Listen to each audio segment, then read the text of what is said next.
الحمدللہ رب العالمین والصلاة والسلام علی سید الانبیاء والمرسلین اما بعد فاعوذ باللہ من الشیطان الرجیم بسم اللہ الرحمن الرحیم۔ الحمدللہ الہادی پروگرام میں مختلف موضوعات پر کلام جاری و ساری ہے، اور آپ کو معلوم ہے کہ ہم کسی ایک قرآنی موضوع کا انتخاب کرنے کے بعد اس سے متعلقہ آیات اور پھر اگر مناسب محسوس ہوتا ہے تو وہ احادیث کریمہ بھی ذکر کر دیتے ہیں جس میں اس موضوع کے بارے میں کچھ کلام کیا گیا ہو، اور پھر ان سے حاصل ہونے والے نکات پر سیر حاصل گفتگو ہوتی ہے تاکہ ہمارے دیکھنے والے مسلمان بھائی اور بہنیں بلکہ مسلمان کی قید نہیں لگائیں، یوں کہیں کہ اگر غیر مسلم بھی دیکھے تو بہت کچھ سیکھنے کا موقع ملے۔ ہمارا مذہب اسلام ایک بہت ہی پیارا مذہب ہے، یہ چھچورے پن کو اور اضطرابی حرکات کو ناپسند کرتا ہے۔ چھچورا پن، اضطرابی حرکات، مثال کے طور پہ مطلب قہقہے لگانا، یہ وقار کے خلاف ہے۔ اس کو ہم چھچورا پن کہتے ہیں، ہنسی مذاق ٹھٹا کرنا، ایسا کہ کہہ لگا رہے ہیں اور دیکھنے والوں کو بڑا معیوب سا محسوس ہو رہا ہو۔ اسی طریقے سے بہت ہی نچلی سطح کا مذاق کرنا، یہ چیز وقار مومن کے خلاف ہے۔ اسی طرح تیز دوڑنا، بھاگنا، اور اسی طرح بازار میں کہیں ساتھ مطلب کہیں بیٹھ کر دیوار کے ساتھ پیشاب کر رہے ہیں، اسی طرح کھڑے ہو کر کھانا، گندی جگہ پر کھانا، یہ سارے وقار کے خلاف ہیں۔ اور اسی طریقے سے جیسے میں نے آپ کو بتایا کہ بھاگنا دوڑنے سے مراد ایک تو کھیل کود کا بھاگنا دوڑنا ہوتا ہے، ایک آپ دیکھیں گے کہ کچھ ایسی چھچوری قسم کے لڑکے ہوتے ہیں، اس لفظ سے کوئی برا نہ مانے، تو ایک تو وہ موٹر سائیکل انتہائی تیزی سے چلاتے ہیں اور اس طرح گاڑیوں کے بیچ میں سے نکالتے ہیں۔ اب بہت سے میں نے دیکھے ہیں اسکوٹر پہ پیچھے کوئی فیمیل بیٹھی ہوئی ہیں، کوئی بہن ہے، اور ایک دم ان کے سامنے سے کراس کرتے ہیں اور گود میں بچہ بھی ہوتا ہے اور وہ بیچارے گھبرا جاتے ہیں ایک دم، اور وہ ہنستے ہوئے نکل جاتے ہیں۔ اسی طریقے سے بعض اوقات رش میں دوڑتے ہوئے آئیں گے، بھاگتے آئیں گے، ایک کو وہاں دھکا دیا، ایک کو وہاں دھکا دیا اور نکل کر بھاگ گئے۔ کسی کے ہاتھ سے چیز گر گئی ہے، کسی کا مطلب کوئی سامان ٹوٹ گیا ہے، اور یوں مطلب بہت سے نوجوان اس طرح کی حرکتیں کرتے نظر آتے ہیں۔ اسی طرح نوجوان ہی نہیں، بعض اوقات تھوڑی سی بڑی عمر کے بھی آفیسز وغیرہ کے اندر یا خاندان میں لوگ مل کر بیٹھتے ہیں تو ایسی حرکتیں کرنے لگتے ہیں کہ جو مطلب معیوب، یعنی ان سے میچ نہیں ہوتی وہ حرکتیں، اور دیکھنے والا کہتا ہے کہ یہ مناسب نہیں ہے، غیر مناسب حرکتیں ہیں۔ اللہ تبارک و تعالیٰ نے تعریف کرتے ہوئے اپنے مخصوص بندوں کی ارشاد فرمایا، وَعِبَادُ الرَّحْمَنِ الَّذِينَ يَمْشُونَ عَلَى الْأَرْضِ هَوْنًا وَإِذَا خَاطَبَهُمُ الْجَاهِلُونَ قَالُوا سَلَامًا، یعنی اللہ تبارک و تعالیٰ کے وہ بندے کہ جو زمین پر بڑی نرمی کے ساتھ چلتے ہیں، اکڑ کر نہیں، دھمک کر پاؤں پٹک کر نہیں چلتے، اور تکبر کی چال نہیں چلتے، بلکہ بڑے وقار سے اور بہت ہی آہستہ آہستہ چلتے ہیں۔ اور جب ان سے وَإِذَا خَاطَبَهُمُ الْجَاهِلُونَ، اور جب ان سے کوئی جاہل خطاب کرتا ہے تو قَالُوا سَلَامًا، تو جواب میں بس اتنا کہتے ہیں سلام۔ تو یہ وہ سلام نہیں ہے کہ السلام علیکم جیسے ہم سلامتی کی دعا کر رہے ہوں، اس کو کہتے ہیں سلام متارکت، یعنی بھئی ہم آپ سے بحث نہیں کرنا چاہتے، یا جس لینگویج میں آپ گفتگو کر رہے ہیں اس ٹون میں ہم بات نہیں کر سکتے ہیں۔ آپ گالی گلوچ کر رہے ہیں، آپ ایک دم نچلی سطح پہ اتر آئے، آپ ایک دم غلیظ گفتگو شروع کر دی، یہ ہمارے وقار کے خلاف ہے۔ تو لہٰذا سلام، یعنی تم اپنے رستے پہ جاؤ، ہم اپنے رستے پہ جاتے ہیں۔ تو یاد رکھیں کہ اللہ تعالیٰ نے اپنے مخصوص بندوں کا ذکر فرمایا اور ان کی مدح فرمائی ہے، اور اس میں دو علامات ذکر کر دی ہیں، کچھ ایڈنگ میں نے کر دی ہے، کچھ حدیثیں بھی دیکھیں گے، کہ ایک تو یہ کہ زمین پہ نرمی سے چلتے ہیں، تکبر کی چال نہیں چلتے ہیں۔ دوسری بات یہ کہ جاہلوں کے ساتھ انہی کی سطح پر اتر کر گفتگو نہیں کرتے ہیں، یہ وقار مومن کے خلاف ہے۔ اس کے علاوہ میں نے آپ کو بتایا کہ بے مروتی والے سارے کام، بازاروں میں شور کرنا، شور مچانا تاکہ ساری پبلک گھوم کر دیکھے، اور رستے میں پیشاب کرنا، گندی جگہوں پہ کھڑے ہو کر کھانا کھا رہے ہیں، گندے ٹھیلوں پر ادھر ادھر، یہ سب وقار کے خلاف ہے۔ یوں ہی بھاگنا دوڑنا لوگوں کے درمیان، خصوصاً آپ دیکھیں ایک داڑھی والا ہو سر پہ امامہ اور وہ بھاگ رہا ہے روڈ کے اوپر، غلط ہے۔ اسی طرح یہ آوارہ نظری بھی وقار کے خلاف ہے کہ آپ روڈ پہ جا رہے ہیں، ادھر دیکھ رہے ہیں ادھر دیکھ رہے ہیں۔ اس طرح شادی میں بیٹھے ہیں، شادی ہال میں، تو یوں ادھر ایک چیز کے اوپر نگاہ ڈال رہے ہیں، ایئرپورٹ پر بیٹھے ہیں تو یوں کوئی ادھر جا رہا ہے ادھر دیکھ رہے ہیں، اس کو دیکھ رہے ہیں، یہ سب وقار کے خلاف ہے۔ وقار مومن یہ ہے کہ آپ نگاہ جھکا کر رکھیں، کوئی اپنی کتاب رکھیں ہاتھ میں، کوئی اور لیپ ٹاپ وغیرہ ہے آپ کا اس کی طرف متوجہ رہیں۔ شادی وغیرہ کے ہال میں جائیں تو بہت بہتر ہے کہ اپنے ساتھ کوئی بک لے جائیں، کوئی ٹیبلٹ وغیرہ ہو جس میں بکس ہوں تو اس کی آپ ریڈنگ کرتے رہیں، یا اور کچھ لوگ بیٹھے ہوئے ہیں تو اچھی دینی گفتگو کا آغاز کر لیا جائے، یہ بہت اچھا ہے۔ اور اسی طریقے سے اگر آپ کہیں روڈ وغیرہ پہ جا رہے ہیں تو پھر بھاگنا دوڑنا، جسے بعض اوقات بس وغیرہ آتی ہے، اب وقار سے چل کر آپ جانے کی کوشش کریں۔ ہاں اگر نکل جانے کا اندیشہ ہو تو چلیں، تھوڑا سا آدمی بھاگ لیا، لیکن ایک عجیب سا لگتا ہے۔ اور اسی طریقے سے اگر کوئی ہم سے جھگڑا کرتا ہے، کوئی لڑائی وغیرہ کرنے پہ اتر آتا ہے، تو پھر جواب میں اگر ہم بھی مار کٹائی کریں گے اور گالی گلوچ کریں گے اور غلط قسم کے جملے کہیں گے تو ہم میں اور اس میں کیا فرق رہے گا؟ تو اس میں چند حدیثیں دیکھ لیں، پھر میں اس پہ اور مزید کلام کرتا ہوں۔ میری والدہ سیدہ عائشہ صدیقہ رضی اللہ تعالی عنہا اس کے راویہ ہیں، بخاری و مسلم کی روایت ہے۔ آپ یہ کہتی ہیں کہ میں نے نبی کریم صلی اللہ علیہ وسلم کو کبھی اتنے زور سے ہنستے ہوئے نہیں دیکھا کہ منہ کا اندرونی حصہ نظر آ جائے، یعنی منہ پھاڑ کے یہاں ہا ہا ہا، تو پورے دانت گن لو کتنے اندر، 32، 16 اوپر 16 نیچے، 32 دانت،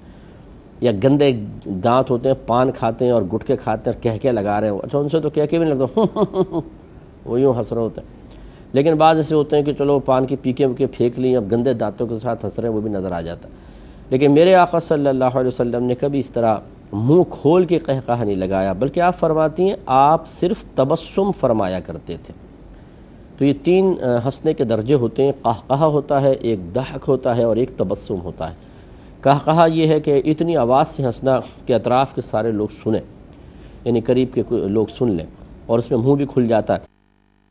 اکثر ایسا ہوتا ہے۔ اور ضحک یہ ہوتا ہے کہ اتنا ہنسنا کہ آواز بہت زیادہ بلند نہ ہو، بس قریب کے ایک آدھ سن لیں، جیسے یہ سرکار سے یہ بھی ثابت ہے، ضحک بھی ثابت ہے کہ آپ کی داڑھیں نظر آ گئیں، اتنا آپ ہنسے ہیں، لیکن کیا آواز دبا کر، آواز کو پست کر کے، کہ ہنسی تو ایک دم بے اختیار آئی ہے کیونکہ ایک فطرت انسانی کا تقاضا ہے، لیکن اس وقت بھی سیلف کنٹرول نہیں کھو دیا گیا، اپنے آپ کو کنٹرول رکھا اور پھر ایسا۔ اور تیسرا درجہ ہے تبسم کا، کہ صرف ہونٹ پھیلے ہیں کہ چہرے پہ مسکراہٹ نظر آئی ہے، جس کو ہم عرف عام میں مسکراہٹ کہتے ہیں، لیکن اس میں آواز نہیں ہوتی۔ تو آپ یہ کہتی ہیں کہ آپ صرف تبسم فرماتے تھے، یعنی صرف سے مراد اکثر ہے، ویسے تو صرف یہ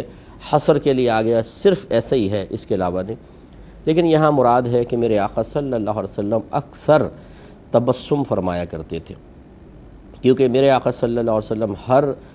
زندگی کے شعبے میں وقار کا بڑا لحاظ رکھتے تھے۔ اگر آپ یہ لیڈر کی حیثیت سے ہیں سامنے،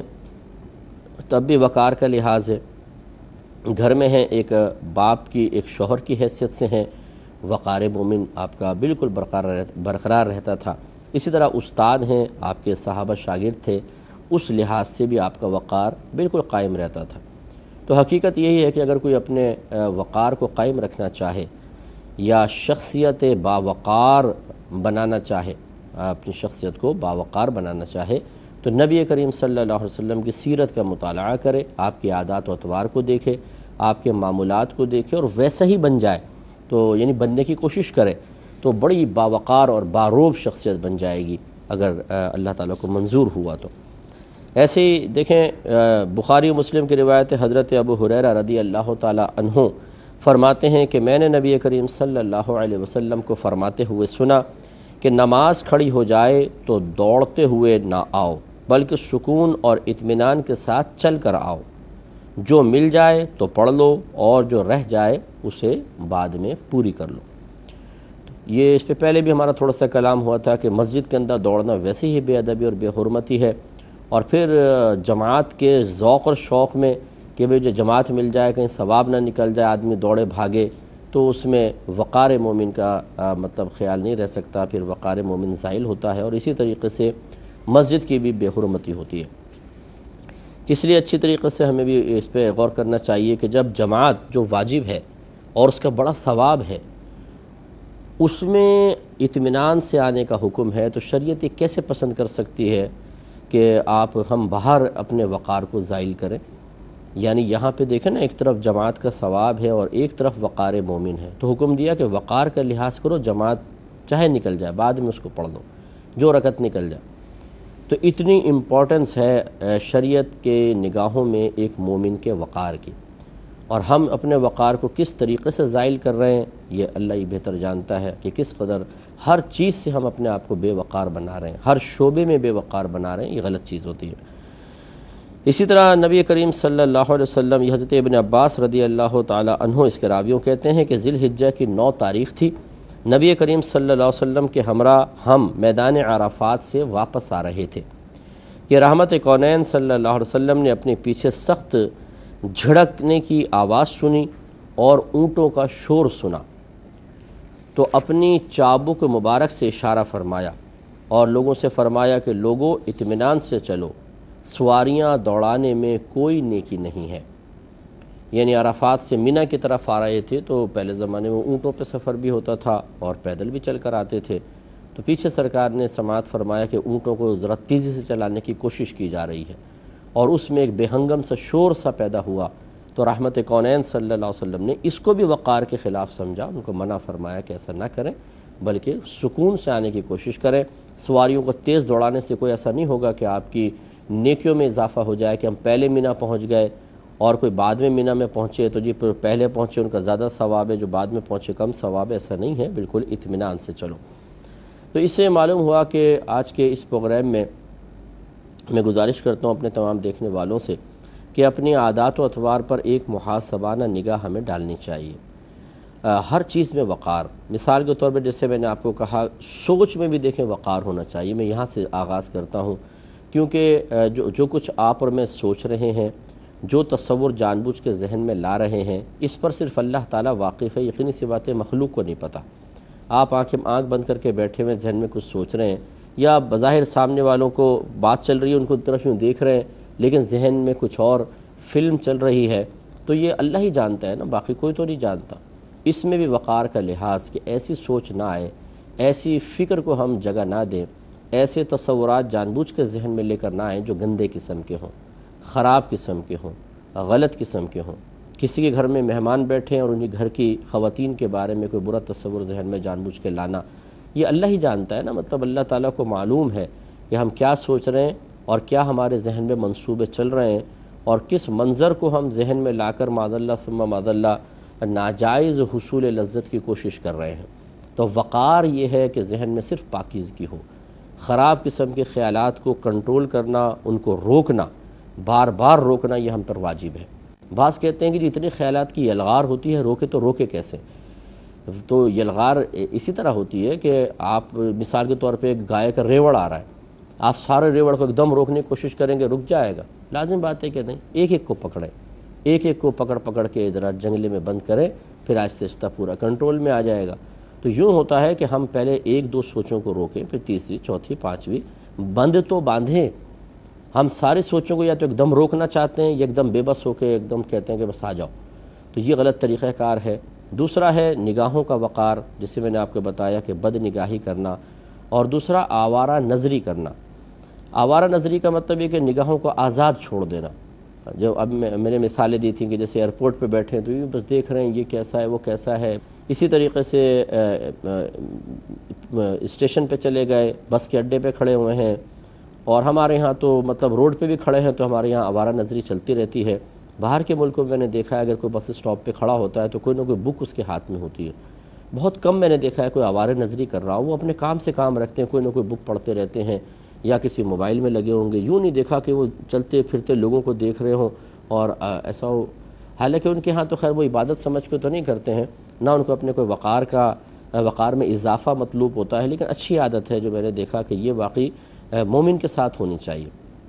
اسی طریقے سے شادی ہال وغیرہ میں، اسی طرح کسی کے گھر مہمان بن کر ہم جاتے ہیں، بعض اوقات میزبان جو ہوتا ہے وہ نوٹ کرتا ہے کہ مہمان کیسا ہے، تو اب یوں پردے کے پیچھے دیکھنا، یہ عادت جن کی ہوتی ہے آوارہ نظری کی، وہ رکتی نہیں ہے، پھر پردوں کو، پھر صوفوں کو دیکھنا، پھر اوپر فانوس وغیرہ کو دیکھنا، پھر تصویریں لٹکی ہوئی ہیں، کچھ ڈیکوریشن پیسز ہیں ان کو دیکھنا، تو یہ اس سے ایک مومن کا وقار زائل ہوتا۔ اگر آپ نگاہ جھکا کر ذرا نیچے رکھیں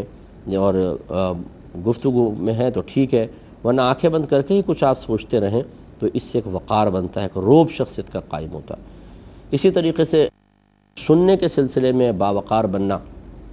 کہ اگر ہم گندی قسم کی، غلط قسم کی باتیں سنیں گے تو غلط بات کرنے سے بھی وقار زائل ہوتا ہے اور اس محفل مجلس کا حصہ بن جانے سے بھی وقار کم ہو جائے گا۔